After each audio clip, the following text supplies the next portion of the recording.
नमस्कार साथियों, मैं हूं सौरभ और स्वागत है आपका मेरे YouTube चैनल पर।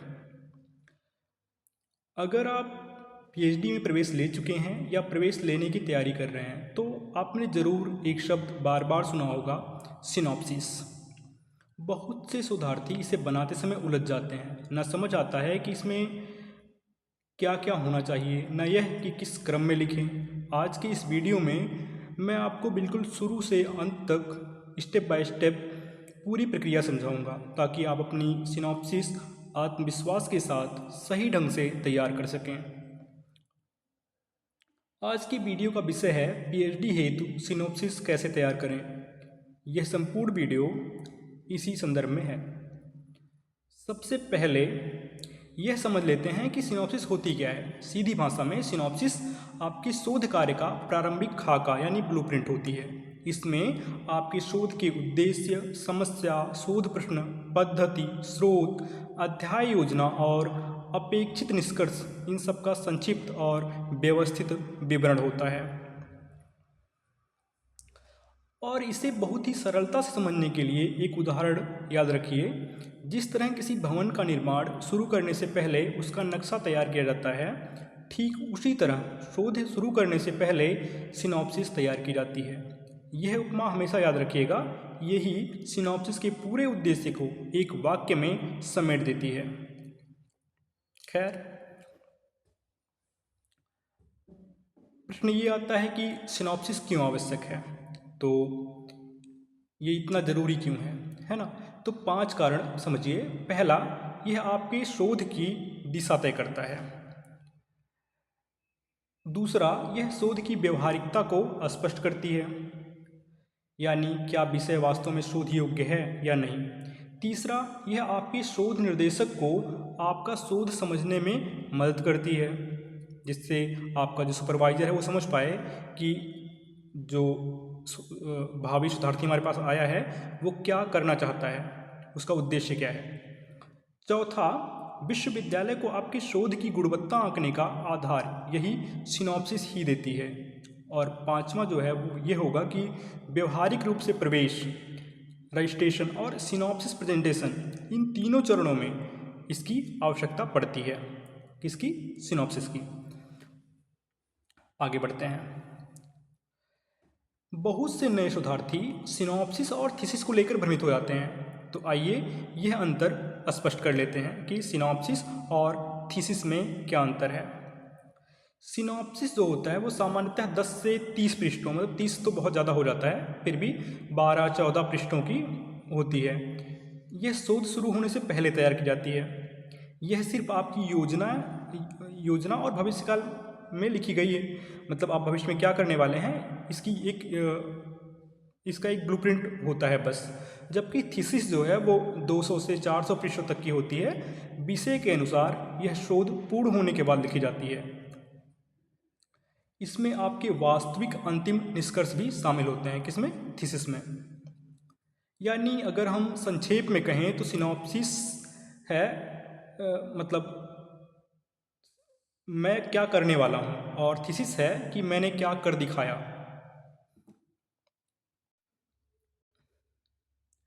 अब देखते हैं कि एक संपूर्ण सिनॉप्सिस में कुल कितने भाग होते हैं। स्क्रीन पर सभी 13 बिंदु क्रम से दिए गए हैं। शीर्षक, प्रस्तावना, शोध समस्या, शोध प्रश्न, उद्देश्य, परिकल्पना।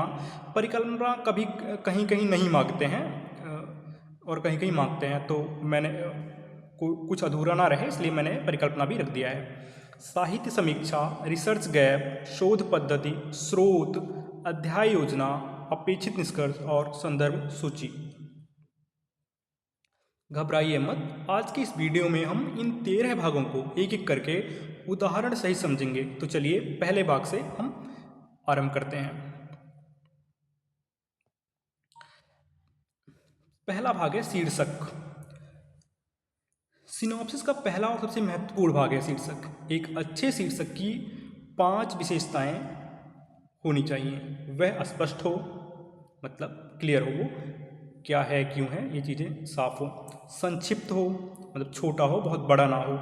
शोध योग्य हो, नवीन हो, पहले उस पर काम ना हुआ हो, ऐसा होना चाहिए, और विषय को सही ढंग से व्यक्त करने वाला हो।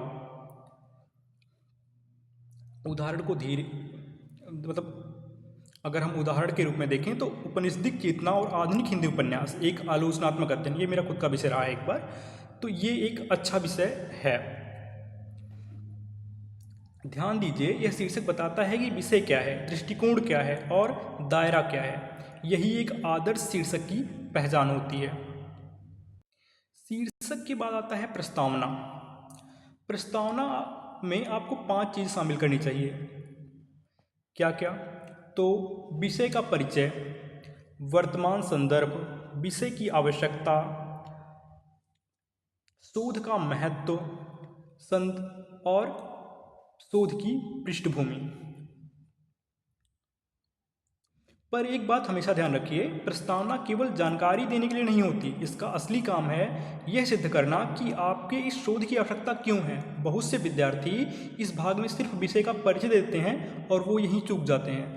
यहाँ यह भी प्रूव करना होता है कि इसकी आवश्यकता है क्यों आखिर। ये महज परिचय मात्र नहीं होता है। आगे बढ़ते हैं तो शोध समस्या, तीसरा शोध समस्या का सीधा सा अर्थ है वह मुख्य प्रश्न जिसका उत्तर आपका पूरा शोध खोजने वाला है। जैसे उदाहरण में देखिए, आधुनिक हिंदी उपन्यासों में उपनिषदिक चेतना किस प्रकार अभिव्यक्त हुई है, यानी आपकी पूरी सिनॉप्सिस, आपका पूरा शोध इसी एक केंद्रीय प्रश्न के इर्द गिर्द घूमता है। इसे जितना स्पष्ट और केंद्रित रखेंगे, आपकी बाकी योजना उतनी ही सुगठित बनेगी। अब शोध समस्या को छोटे छोटे व्यवहारिक प्रश्नों में तोड़ना होता है। स्क्रीन पर उदाहरण देखिए, उपनिषदिक चेतना क्या है,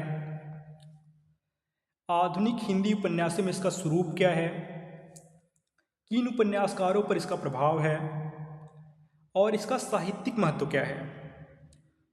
मैं एक उदाहरण के माध्यम से आपको सब कुछ समझाने का प्रयास कर रहा हूँ। ज़रूरी नहीं कि आप ये विषय ना ही लें, क्योंकि इस पे तो मैं स्वयं ही काम कर रहा हूँ। तो ऐसे आप जिस भी विषय को लेंगे उस विषय पर ऐसे ही प्रश्न आपको बनाने हैं, सोचने हैं, और उसी के अनुसार आपको अपना सिनॉप्सिस तैयार करना है। तो ध्यान दीजिए, 4 प्रश्न मिलकर उसे एक बड़े शोध प्रश्न का उत्तर खोजने में मदद करते हैं। जो हमने पिछली स्लाइड में देखा था, यही तरीका है, बड़े प्रश्न को छोटे उत्तर योग्य प्रश्नों में बांटना। आगे बढ़ते हैं। अगला मुख्य बिंदु है उद्देश्य, शोध का उद्देश्य। तो यह वे लक्ष्य हैं जिन्हें आप अपने शोध के माध्यम से हासिल करना चाहते हैं। जैसे उपनिषदिक चेतना का अध्ययन करना, आधुनिक हिंदी उपन्यासों का विश्लेषण करना, और दोनों के अंतर संबंधों का अध्ययन करना। उपनिषदिक चेतना का अध्ययन करना, आधुनिक हिंदी उपन्यासों का विश्लेषण करना, दोनों के अंतर संबंधों का अध्ययन करना और नवीन निष्कर्ष प्रस्तुत करना। मुख्य उद्देश्य यही होता है कि नवीन निष्कर्ष आप क्या निकाल रहे हैं। याद रखिए कि शोध प्रश्न पूछते हैं क्या जानना है, जबकि उद्देश्य बताते हैं क्या करना है। यह दोनों एक दूसरे के पूरक होते हैं, विरोधाभासी नहीं। एक आवश्यक बात, परिकल्पना हर सिनॉप्सिस में अनिवार्य नहीं होती। यह केवल तभी देनी होती है जब आपका विश्वविद्यालय इसे विशेष रूप से मांगे। अगर देनी हो तो यह कुछ ऐसी दिखती है, मतलब यह माना जाता है कि आधुनिक हिंदी उपन्यासों में उपनिषदिक चेतना प्रत्यक्ष एवं अप्रत्यक्ष दोनों रूपों में विद्यमान है। यानी एक ऐसा अनुमानित कथन है जिसे आप अपने शोध के दौरान सिद्ध या अस्वीकृत करेंगे। यह होता है परिकल्पना या हाइपोथेसिस। आगे बढ़ते हैं। साहित्य समीक्षा। अब आता है आपका एक महत्वपूर्ण भाग। इसमें आपको बताना होता है कि अब तक इस विषय पर किन किन विद्वानों ने काम किया है, किन पुस्तकों में क्या कहा गया है और किन शोधों में क्या निष्कर्ष निकाले गए हैं साहित्य समीक्षा में। और यह सबसे आम गलती की जड़ है, पर ध्यान रखिए यह केवल एक सूची नहीं होनी चाहिए। आपको हर पूर्व शोध का आलोचनात्मक मूल्यांकन करना होगा, यानी यह बताना होगा कि उस शोध ने क्या दिया और उसकी सीमाएं क्या रहीं। यही असली विद्वत्ता की पहचान होती है। खैर, यदि आप सिर्फ ये सूची दे देते हैं कि इस विषय पर इतना काम हुआ है तो वो पूर्ण नहीं माना जाता है। आपको उसकी सीमाएं भी बतानी होती हैं कि इस विषय पर अन्य काम हुए हैं उसकी क्या सीमाएं रह गई हैं। आगे बढ़ते हैं साथियों, अगर आपकी पूरी सिनॉप्सिस में एक भी भाग सबसे अधिक महत्वपूर्ण है तो वह है रिसर्च गैप। यहाँ आपको स्पष्ट रूप से बताना है अब तक इस विषय पर क्या नहीं हुआ है और आपका शोध उसमें क्या नया जोड़ेगा, जिसे हम कहते हैं रिसर्च गैप। उदाहरण देखिए, अब तक उपनिषदों तथा आधुनिक हिंदी उपन्यासों पर पृथक पृथक अध्ययन हुए हैं, किंतु उपनिषदिक चेतना के आलोक में आधुनिक हिंदी उपन्यासों का समग्र अध्ययन अभी तक नहीं किया गया है। यही वह वाक्य है जो आपके पूरे शोध को उचित ठहराता है। इसे बहुत सावधानी से, बहुत स्पष्टता से लिखना चाहिए एक सिनॉप्सिस लिखने वाले को। आगे बढ़ते हैं, अब बात करते हैं पद्धति की, मतलब रिसर्च मेथोडोलॉजी की। तो अपने शोध को किस तरीके से करेंगे? स्क्रीन पर 6 संभावित पद्धतियां दी गई हैं: विश्लेषणात्मक, व्याख्यात्मक, तुलनात्मक, ऐतिहासिक, गुणात्मक या अंतर विषयी यदि आवश्यक हो तो। हालांकि शोध पद्धतियां और भी होती हैं पर मुख्य रूप से यही शोध पद्धतियां होती हैं। मानविकी वर्ग में प्रायः, क्योंकि हम हिंदी से ही जुड़े हुए हैं, तो मानविकी वर्ग में प्रायः यही पद्धतियां मुख्य रूप से काम आती हैं। आपके विषय की प्रकृति के अनुसार इनमें से एक या एक से अधिक पद्धतियां चुनी जा सकती हैं। यह चुनाव आपके शोध प्रश्नों से मेल खाना चाहिए बस। आगे बढ़ते हैं, शोध सामग्री सोर्सेज यानी स्रोत 2 प्रकार के होते हैं। प्राथमिक स्रोत जैसे मूल ग्रंथ, मूल उपन्यास, उपनिषद, मूल कविता, मूल दस्तावेज, जिस भी उस पर आप कर रहे हैं वो, यानी वह सामग्री जिस पर सीधे आपका शोध आधारित है। और दूसरा होता है द्वितीयक स्रोत, जैसे आलोचना, शोध पत्र, शोध प्रबंध, पुस्तकें या विश्वसनीय जर्नल। तो आगे बढ़ें तो अब आती है अध्याय योजना, चैप्टराइजेशन, यानी आपका शोध अंततः किन अध्यायों में विभाजित होगा। एक सामान्य ढांचा देखिए, अध्याय 1 में भूमिका, अध्याय 2 में सैद्धांतिक आधार, अध्याय 3 में विषय का विश्लेषण, अध्याय 4 में तुलनात्मक अध्ययन और अध्याय 5 में निष्कर्ष एवं सुझाव। अब एक सामान्य ढांचा है ये, आपके विषय के अनुसार अध्यायों की संख्या और नाम बदल सकते हैं, पर यह क्रम भूमिका से शुरू होकर निष्कर्ष तक अधिकांश शोधों में अपनाया जाता है।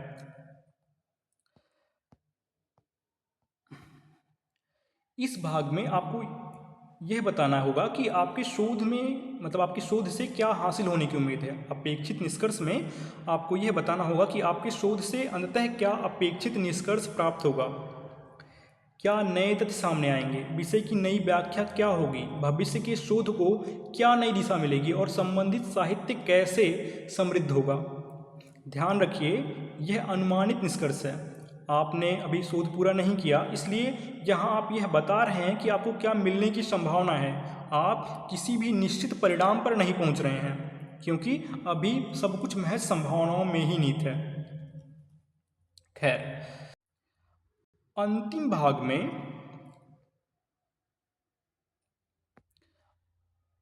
भाग में संदर्भ शैली, इसके लिए सबसे जरूरी नियम है अपने विश्वविद्यालय द्वारा निर्धारित शैली का ही पालन करें।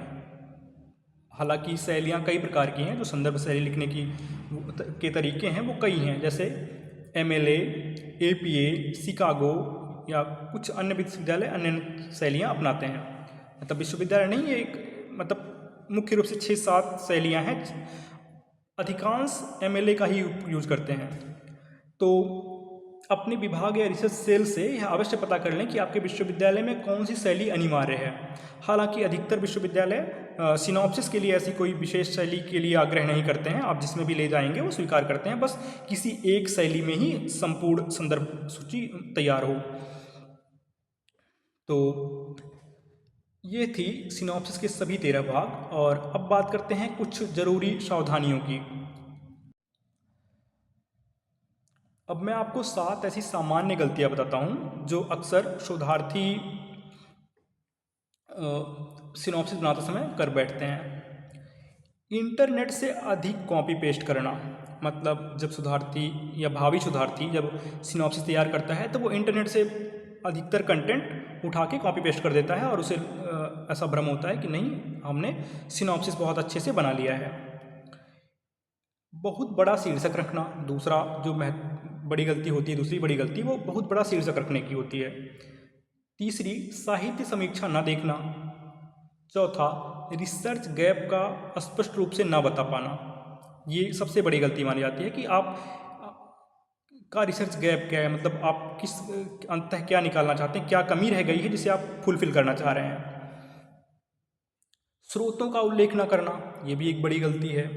अध्याय योजना जो है वो स्पष्ट रूप से स्पष्ट ना होना, ये भी एक बड़ी गलती मानी जाती है। और सबसे बड़ी गलती में अगर हम बात करें, जब आप इंटरव्यू देते हैं तो ये गलती ज़्यादा सामने उभर कर आती है कि बिना प्रमाण के दावे करना।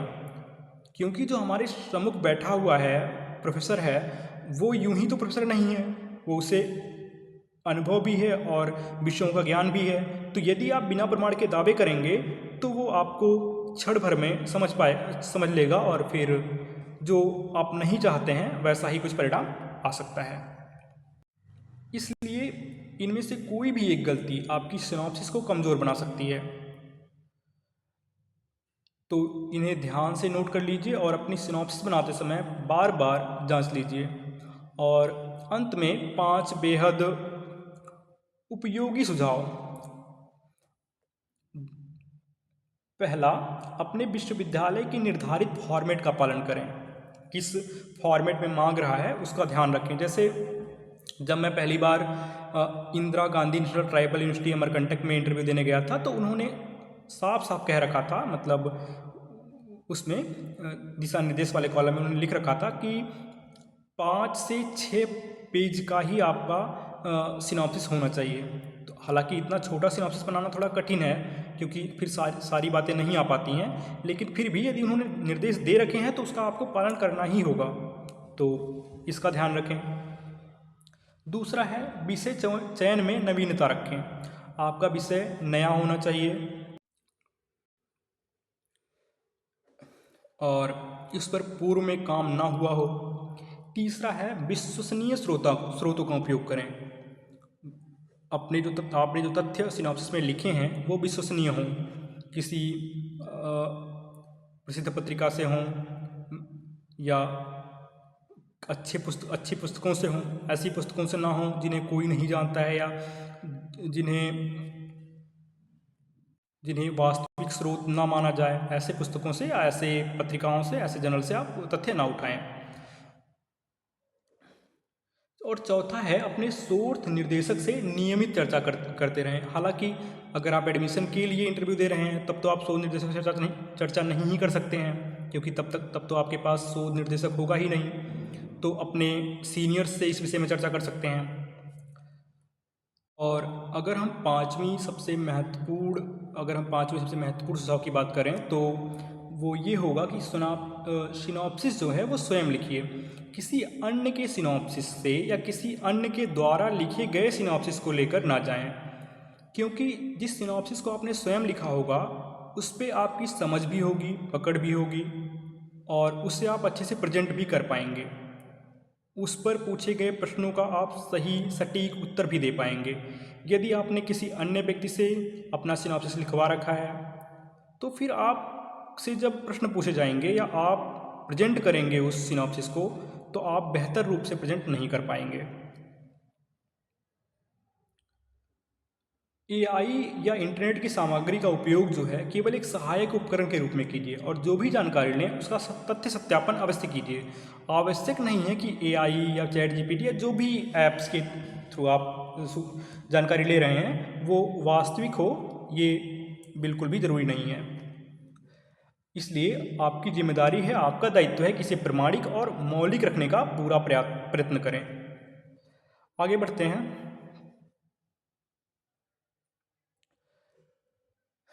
यदि यदि आपको अभी भी सिनॉप्सिस बनाने से संबंधित कोई भी समस्या आ रही हो तो आप मेरे नंबर पे मैसेज करके और जानकारी ले सकते हैं। मेरा व्हाट्सअप नंबर होगा 8423665880। फिर से सुन लीजिए 8423665880। सिर्फ मैसेज ही करें, कॉल ना करें। तो आज हमने पीएचडी सिनॉप्सिस बनाने की पूरी प्रक्रिया को शुरू से अंत तक उदाहरणों सहित समझा। परिभाषा से लेकर संरचना तक हर भाग की बारीकी से और साथ ही गलतियों से बचने के तरीके भी देखें, जानें और समझें। अगर यह वीडियो आपके लिए उपयोगी रहा हो तो इसे लाइक कीजिए, अपने साथी शोधार्थियों के साथ शेयर कीजिए और शोध व उच्च शिक्षा से जुड़े ऐसे ही वीडियो के लिए चैनल को सब्सक्राइब करना ना भूलिए। मैं सौरभ मिलता हूं आपसे अगले वीडियो में। तब तक के लिए धन्यवाद और आपकी सिनॉप्सिस के लिए शुभकामनाएं।